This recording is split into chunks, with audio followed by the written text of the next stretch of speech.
Welcome, welcome, welcome to the mean streets of Gadgetzan. I'm just gonna make that my intro from here on out. I just think it's cool. And of course, rocking the hoodie, because we thugs, we grimy goons, what, we cabal, what? We the Lotus agents, say what, the Lotus, the Jade Lotus, Am I the only one that thinks these gangs are very similar to, like, real world gangs? How, like, the cabal, is basically, like, fucking drug dealers, and, like, the Lotuses are, like, the triads, like, the Asian gangs, and the goons are, like, fucking Italians, I don't know, I think it's a little too similar, I don't want to accuse Blizzard of racism, but maybe they're just very gang specific racists. I don't know. Anyway, doesn't matter. I promised that I would only do a review if we got a significant number of cards each time. Well, goddammit, they did it, and these cards are awesome, and I didn't want to wait. So here you go. First reactions to the new cards that were revealed over the weekend, and today it is November 7th. So this is what we got so far. I believe 8 new cards have been revealed. So I said 10. 8's enough. 8's enough because I'm excited. Super hyped for this expansion. Really, really pumped. I love the direction that they're taking things. I think it's great. Anyway, card number 1 is right here. Arbor Smith. It's 5 mana, 2/7 warrior card with taunt that says whenever this minion deals damage, gain that much armor. So when I first saw this card, I kind of skipped over the fact that it had taunt, and I was like, oh man, this card would be really good if it had taunt, because then they would have to slam into it and kill it. And then I realized it did have taunt. What? Doing 7 damage to a creature on turn 5 is surprisingly hard to do, so you're probably going to get at least 4 armor out of this card. The other thing is it has taunt, so it's going to tank 7 damage. So this card is pretty much 5 mana, play a 2/7, heal yourself for 11. That's really good. Positives. It's a big taunt.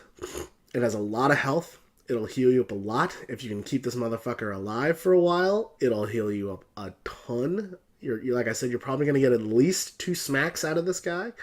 Rampage synergy. What? Can you imagine making this card? So let's say it takes like 3 damage. Goes down to a 2/5.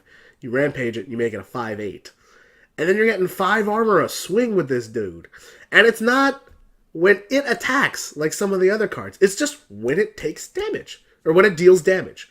So if you slam into it with... If your opponent slams into it with his creatures, you still get the armor. I think it's fantastic. I think it's a really good card. Now, drawbacks. It's a 5 mana 2/7. And with all the crazy priest shenanigans that are out there, this card might get stolen. And then getting this stolen as a priest is game-changing. So, priests are probably going to be the anti-class. And what I mean by that is, oh, shaman is oppressive? Play priest. Oh, warrior is oppressive? Play priest. Priest is going to be the class that knocks the top class off the meta, but it won't actually be the top class itself. Which I think is a perfect place for Priest to be. Now, there's a warrior card, so enough about Priest. I think it's very well themed. It's another nice taunt minion. Getting this from my Noah guy is going to be really cool. And I just think it is a well-statted, well-executed, well-designed card. And Control Warrior, Taunt Warrior, Armor Warrior is definitely going to be a thing. I really like this card. I give it an 8 out of 10. In Arena, it's going to be less impactful just because armor gain is not really that important in Arena. And just kind of keeping guys off of you because there's less card quality and so there's less likelihood of you dropping a big bomb behind this.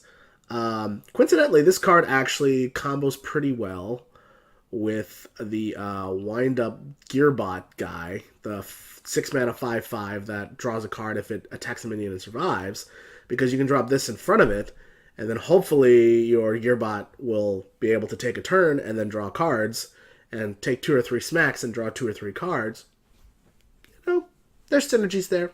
There's things. But love the card. Think it's great. Like I said, in Arena, it'll probably be like a 4, just because it's understated for its mana cost, even though its effect is really neat. All right, moving on. We've got a legendary Auction Master Beardo. He's a 3 mana, 3/4. After you cast a spell, refresh your hero power.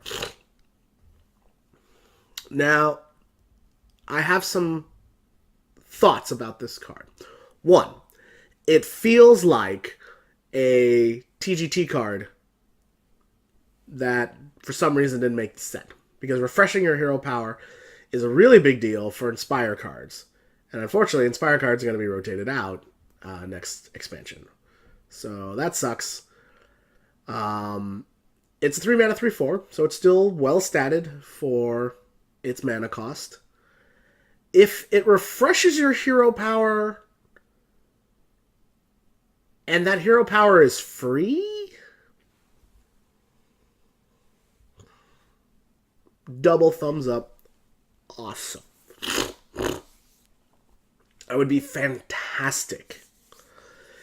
If it refreshes your hero power and that hero power still costs 2,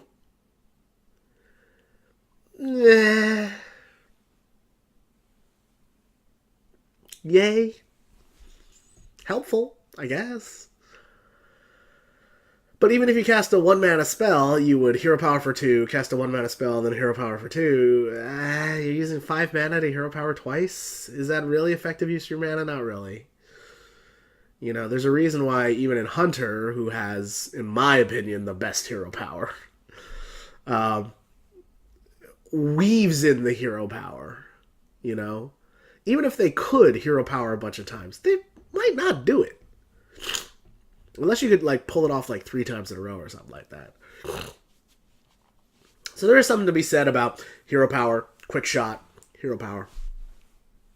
You know, there's a solid 7 damage there, but it costed 6 mana to do it. So, it's not a very efficient use of your mana there. And so that's the thing about this card. If the hero power still costs 2, this card is very inefficient and probably will never see play. Because what's the point of having it then? Like, it has to live a turn for it to make it work. Because if I play it on 3 mana, what am I going to do? Am I going to cast a spell and hero power on turn 4? Well, I can do that anyway. This is some sort of, like, late game push card. If you have, like, spells in your hand and maybe, like, a spell hunter and you... Or, like, I don't know, your priest and you want to heal a bunch of things at once. You know, whatever. I can see this working really well in Warrior and, like, armoring up a bunch, like, tanking up a shitload, you know? In Paladin, right? You can flood the board. There's something there. You know? I would say in Druid it'd be nice, but, like, Druid doesn't flood the board. You know, what is it? Yeah, you get armor, yeah, you get attack. It's kind of nice. I don't know. Rogue, woohoo! Lots of daggers! Way! God, Rogue hero power sucks in the late game. Warlock is neat. I think actually Warlock, this is going to have a good application. I think Warlock and Warrior will probably have the best applications. Oh, and Shaman. Warlock, Warrior, and Shaman. Being able to spam a bunch of totems, always good. Get your thing from below even cheaper. You know, Bloodlust synergy for the next turn. Warlock, just getting to draw a bunch of cards. Always good. Right? Just having that draw mechanic and getting that card advantage is huge. And then, of course, Warrior, getting a shit ton of armor. So, you know, this card has applications. It all just depends on whether that refresh is free or that refresh is cost 2 mana. And my guess is, usually, when something has a really powerful effect, they understat it. And because this card is not understated, my guess is you just get a new hero power. Thereby making this card kind of poopy. It'd be a late game card. It'd be something you just play and then spell hero power. I guess. I don't know. Again, I think it's one of those cards that was meant to be in TGT and wasn't. So I would say in Constructed, it has a very wide range depending on the class. And I would say that in some classes, it's pretty weak. It gets like a 3. But in some classes, it'll be pretty darn good. I'll get like a 6 or a 7. In Arena, you don't want a hero power most of the time, no matter what class you are. And so this card is kind of crappy in that sense, but it's still a 3 mana 3/4, so it's statted pretty good. And, you know, there are a lot of crappy legendaries, and this is kind of middle of the road. So I could see it being taken in Arena, but again, it's a legendary, so it usually doesn't apply. Anyway, let's go back and let's check out the next card. It is... We've seen all these already. There it is. The Grime Street Outfitter. I super heart this card.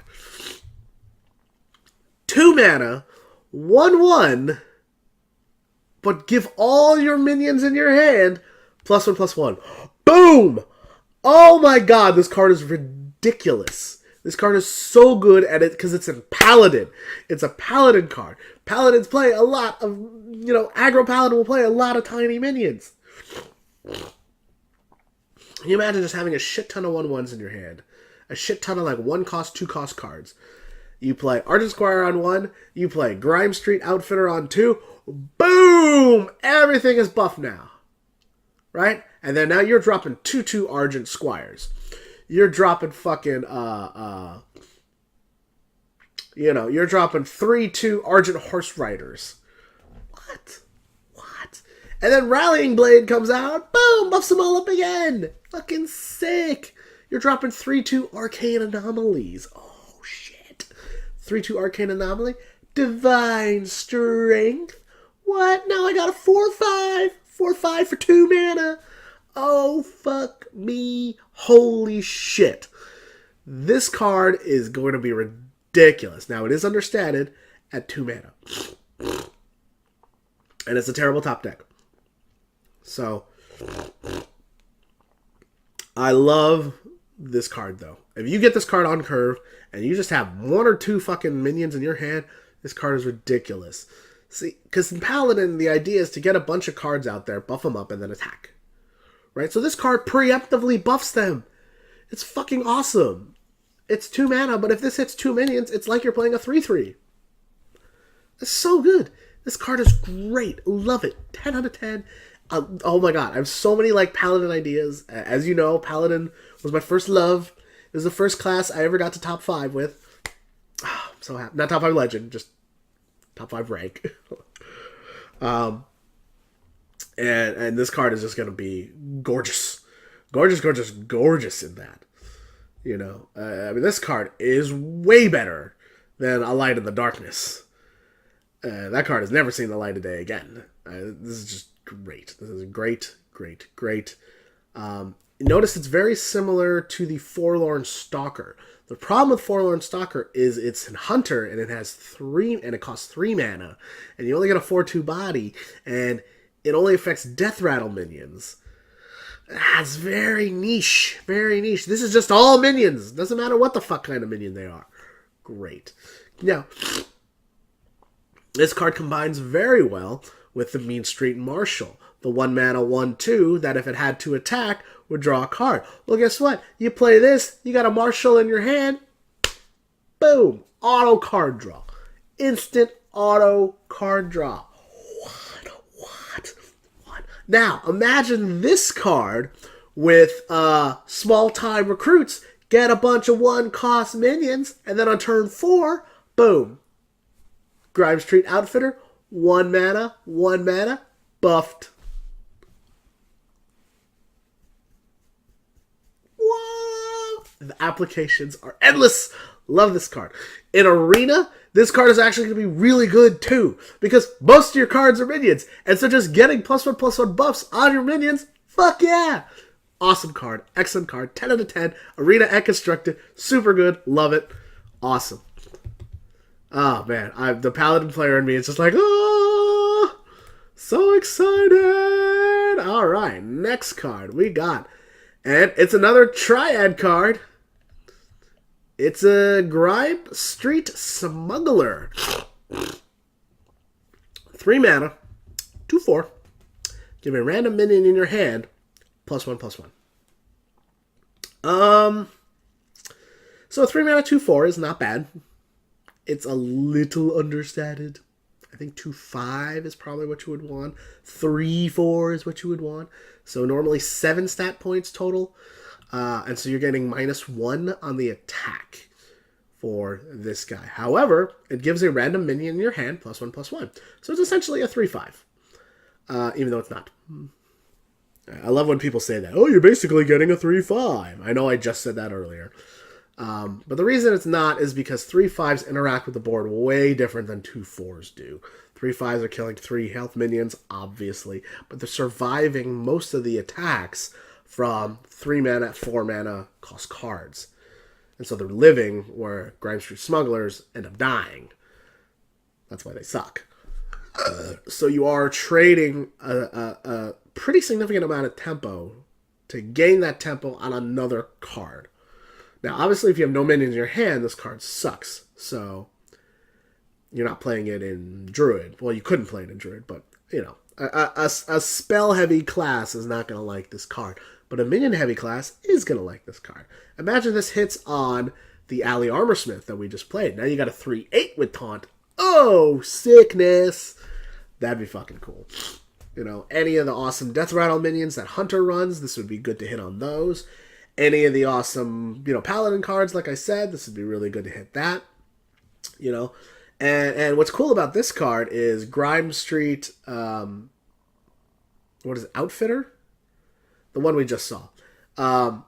You can play that on 2 and this on 3, and now everything's getting buffs. And then everything in your hand is coming out super strong.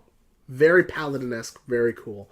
I like it. I think it's a neat card. I think it's a utility card. It might be hard to slot it into a lot of constructed decks, but I'm sure you can find a use for it. I'm sure there's a use for it somewhere. I'm not sure what exactly at the moment, but like I said, this is one of those cards I think is going to require a little more deck testing and trying to see how good it actually is, and see if it fits. And if it does, cool. I think it definitely has a place. You can find a spot and construct it. In Arena, this card is going to be awesome because 3 mana, 2-4 is good enough. So many times you're playing shitty 2-4s and 2-3s and 3-3s on turn 3 anyway. So stat-wise, it's fine. But getting a buff on another card is great. And just, you know, slamming down that much stronger card is so important in Arena because stats are everything in Arena. And so it's okay to give up a slight amount of tempo in this card to then buff another card later on. So like I said, in Constructed, this will get like a 6, and in Arena, it'll get like a 6. Just solid card. May not quite be solid enough to see play in Constructed, but still good, still neat, and cool card. I like it. I like it a lot. All right, moving on. We have got Grook Fu Musta. 5 mana, 3/5 with Wind Fury. It's a neutral card. Looks like a monkey. Is it a monkey? It looks like a monkey to me. So, monkey synergy. No, just kidding. I'm a little surprised this isn't a beast. Because it looks like it should be a beast. But, I don't know, maybe that'd be too powerful. So, 5 mana, 3/5 with Wind Fury. Weirdly statted. 3/5 can live. It dies to other 5-drops, but if you're on the play, or excuse me, if you're going first, and you can tempo this out, then you're facing your opponent's 4-drops, and those typically don't do 5 damage. So a card like this is likely to survive. 3/5 is pretty good stats. But 5 mana is very expensive. So they're dropping it in stats because of the Wind Fury. Typically, cards like this we've seen have kind of sucked. But the reason they've sucked is because they haven't had enough health to actually be significant.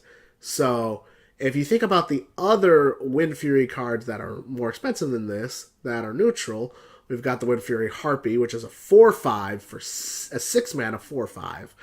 And then we've got the Grotesque Dragonhawk, which is a 7 mana 5/5 with Wind Fury. What's the common denominator in all these things? 5 health. 5 health becomes less and less significant the higher up your mana costs go. Because things at those mana costs start dealing 5, 6, 7 damage. things at 5 mana don't necessarily deal 5 damage. So this card could live. The chances of this card living are significantly higher than the other ones. And there's a reason why I introduced all the other buff cards before this. One, that was the order they came in on the website. Haha.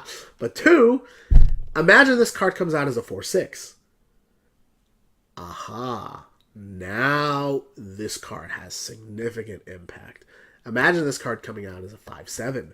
Whoa. 5 mana 5/7 Wind Fury is ridiculous. 5 mana 4/6 Wind Fury. Wow. That is properly statted. And it's got Wind Fury. Holy shit. Imagine if you slam this card down and get 1 or 2 buffs on it and just boom. Paladin OTK might be a thing now. It's entirely possible. Imagine getting this card down with a Rogue and concealing it, right? And then a couple of Cold Bloods. Now you're dealing 18 to the face. Rogue OTK, Rogue Burst might be a thing with this card. You know, so there's a lot of applications here. It's cheap enough, and the stats are high enough to where it could live, and that is significant. In Arena, it's understated, and it's hard to get buffs on things, so it's not going to be as good. But, like I said, if it does live, this card is ridiculous. If it doesn't live, this card sucks, because you're investing so much. So it's very hit or miss. And because the range of awesome to sucky is so wide, I'm going to give this a 3 to a 7 in Arena and Constructed. So it's either a 3 or a 7, depending on whether you can help it live or not. So yeah, but interesting card. They finally figured out that Wind Fury is not actually worth that much per se. Because the card's got to live. That's really it. If the card doesn't live, it sucks. Okay, we know these cards. Yeah. There's a few more coming up. Let's see here. Aha! Shaku the Collector. Don't shock me, I shock you! Shaku the Collector. 3 mana, 2/3 stealth. Whenever this attacks, add a random card to your hand from your opponent's class. Remember how we were saying steal your stuff, Rogue? Needed a few more things to help it out? Boom. There it is. Steal your stuff, Rogue is now a thing. It has a lot of support now. This card, the Lotus Agents, combine that with the Ethereal Peddler, and of course, Burgle, Undercity Huckster, Swashbuckler. Rogue will never run out of cards, and it will use your opponent's cards, and they'll all be super cheap, and you'll just have these amazing tempo swing turns. Come turn 5, come turn 6. Combine this with Mountain Giants because you have hella cards in your hand now, right? There's a lot of synergies there. There's a lot of cool stuff you can do here.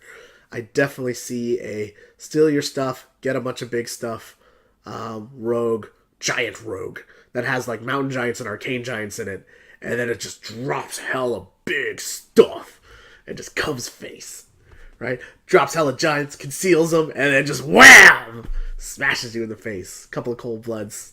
Nice. I like this card. I think it's neat. And it's understated, but it's understated because its effect is so powerful. And it's essentially guaranteeing you a card draw. 3 mana, 2/3 stealth. It's gonna get an attack. And that's it. All it's gotta do is attack. It could attack and die, but you'd still get the card.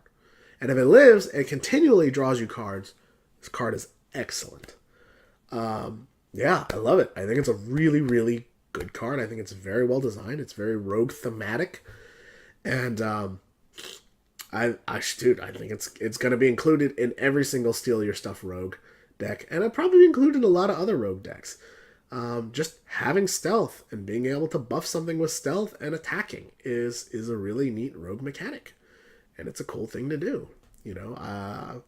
Back in the day before Standard was around, I had a Stealth Your Shit Rogue that was pretty effective. It ran a lot of Strangle Thorns and Jungle Panthers and, Masters of Disguises and just Stuff like that, where basically I would stealth things and I'd attack face and then like buff it up with Cold Bloods and buff it up with other attack cards and stuff like that. And, and just play a lot of removal and just allow these things to go face and choose where you're going. And it's pretty cool. I mean, I can see a deck like that being effective. I can see a deck, like I said, that just relies on sort of stealing your stuff being effective. My only problem is just because these cards are so random, they're somewhat unreliable. So it's hard to have the consistency that you would want. And I think you're just kind of relying on volume versus consistency. But like I said, throw in a couple of Mountain Giants, there's your consistency. Throw in a couple of Arcane Giants, there's your consistency. All right, you got these big buff things that are just going to... So, yeah. Pretty cool. Love the card. Rogue Legendary. Very happy about that. And hey, they're small time recruits, baby. Yeah, synergizing with the outfitter. Hell yeah. And here's another card. Stolen Goods. All right. 2 mana.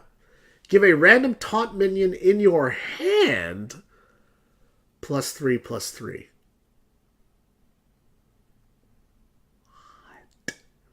What? +3/+3?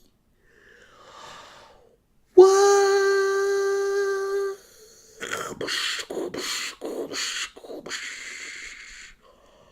Whoa.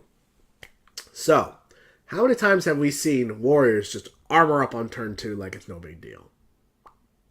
Well, fuck that. Play this card instead. Now all those like random armor up turns that you have, are replaced. Now you get a super buff taunt minion now. Playing this on a Bloodhoof Brave, playing this on a Fierce Monkey, playing this on an Alley Armor Smith. Holy crap! This card is amazing. Oh my god. Hey, guess what? I know a guy puts a random taunt minion in your hand, and then this card will buff it +3/+3. Sick! This card's coming back. Rampage is coming back. Buff Warrior and Rage Warrior, Taunt Warrior is going to be a thing. Love it. Neat card. Really cool. Fills that 2 mana slot that if you don't have Fiery War Axe, it just blows. That's the one thing I've noticed with Warriors. Like, if you don't draw Fiery War Axe on 2, you don't do shit most of the time. Unless you're Dragon Warrior, and then you play Fairy Dragon. Who cares? I really, really, really hope there is a cheap dragon in this expansion. Just give me a replacement for Fairy Dragon. I like Fairy Dragon, it's cool, but I need something else. Give me a 2 mana dragon. Give me a 3 mana dragon. I want it. Ugh, that's enough of my rant. But Stolen Goods, cool card, really neat card. I love it. And just buffing your taunt minions and just keeping your face protected, building up armor, lasting long, going to fatigue. This card's going to help you do it. I think it's a really neat card. I'm looking forward to using it in my super duper taunt control warrior deck. And I think we've got one last card. There it is. The Trog Beast Ranger. So Trogs are back! Alright. 2 mana, 3/2 Battle Cry. Give a random beast in your hand, +1/+1. Now notice this is not a beast itself. So that's a tad bit unfortunate. But it is a 2 mana, 3/2. Statted well. Statted aggressively. I do wish this was a beast itself, because one of the nice parts about King Zelek is it drew a card and was also a beast, so you could still buff it with Houndmaster. But it's okay. I think if they made this a beast, it'd be too strong. I think it'd be a little too strong if they made this a beast. But it's got the nice aggressive hunter stats. Random beast in your hand, +1/+1. You always have beasts in your hand. This is a nice curve filler for Beast Hunter. Maybe you don't play Kindly Grandmother more, or maybe you do, and now it's a 2/2 when it comes out. Your King Zelek becomes a 4/3. Carrion Grub is a 3/6, which then flips into Houndmaster and becomes a 5/8. Buff your stuff. Buff your stuff. It's cool. It's a neat card. I'm glad it's made. Will it see play? I think it will. I think it will, actually. I can see this taking Huge Toad's place. I can see this taking King Zealoc's place. Maybe not King Zealoc, because the card draw potential there is really neat, but it might replace Kindly Grandmother, which, quite frankly, I think isn't that good of a card anyway.